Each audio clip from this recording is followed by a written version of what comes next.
8:38, Rachel Dolezal gained worldwide notoriety in 2015 when questions about her race and ethnicity came to light. Even though she was born to white parents, she stated that she identifies as a black person and intended to live her life that way. Well, Dolezal was accused of faking her black appearance, a claim she strongly denies.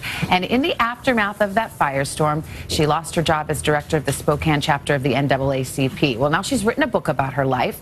It's called In Full Color, Finding My Place in a Black and White World. Rachel, good morning. Good to see you again. Good morning. I'm sure it's a mixed bag writing a book. In some ways, I'm sure it was cathartic, but now you're back in the spotlight again. Any trepidation about that? Yeah, you know, the book was a difficult one to write, for sure. But I felt like it was, kind of a little bit forced upon me as far as just the need to tell the whole truth about my life and the full story.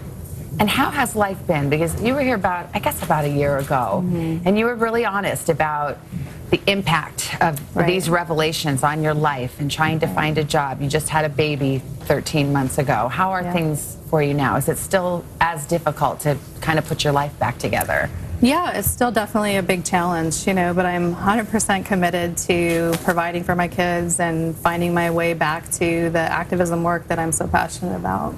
You even changed your name legally, which we will not reveal the name, but why did you feel the need to do that?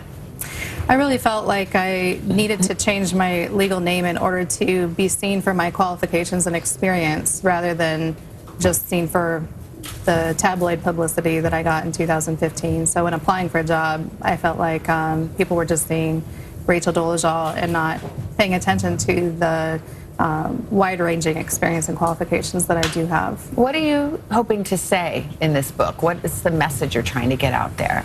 Well, I really want to advance the conversation about race and identity, and I really hope that readers are encouraged to be exactly who they are.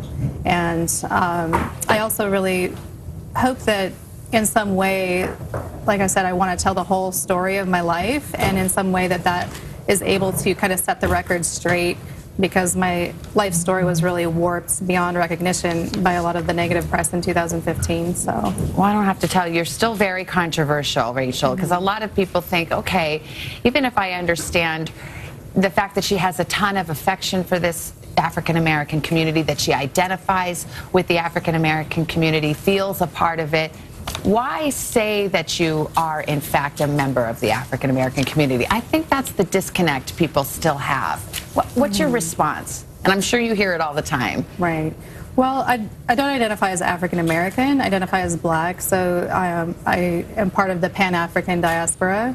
And I definitely feel like in America, even though race is a social construct, and we've acknowledged this in academia and in science, there still is a line drawn in the sand. There still are sides. Politically, there's a black side and a white side, and I stand unapologetically on the black side. I stand with my own internal sense of self and my own values. I stand with my sons. I stand with my sister, and I also stand there really with the greater cause of challenging the myth of white supremacy.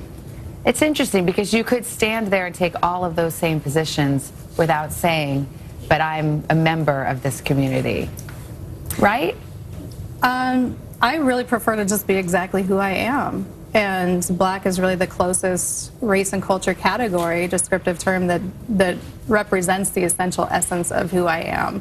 So, and how are you hoping to live the rest of your life? You said you want to get back to your activism and some of the things that you were doing prior to this. Absolutely. I'm still committed to racial and social justice work and education, and I am just looking for opportunities to kind of enter that field and participate again, and so I'm hopeful. Well, best of luck to you and your family. Again, the book is called In Full Color. Rachel, good to see you. Appreciate it.